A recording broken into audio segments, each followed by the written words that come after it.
Hey guys, good morning. তাহলে আমার রান্না বান্না ফিনিশ হয়ে গেছে। এবার আমি স্নানে যাব।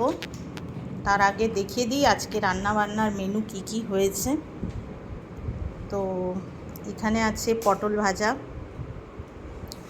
এখানে করেছি নিম বেগুন আলু দিয়ে ভাজা। আমার খুব ভালো লাগে নিম বেগুন গরমে খেতে। আর এখানে হচ্ছে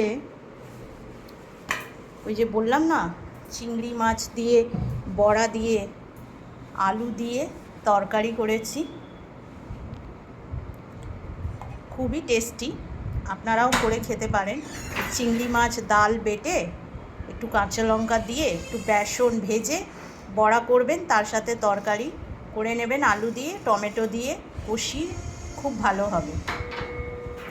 আর এইদিকে হচ্ছে ভাত, গরম ভাত। আর এইদিকে বলুন তো কি, এইদিকে হচ্ছে এই খুলছি, এই হচ্ছে ইলিশ ভাপা।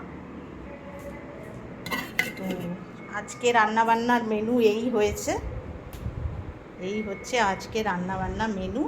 রাতেও এটা হবে, দিনেও এটা হবে। হ্যাঁ, আপনাদের বাড়িতে কি কি হয়েছে রান্না জানাবেন কমেন্টসে। Thank you.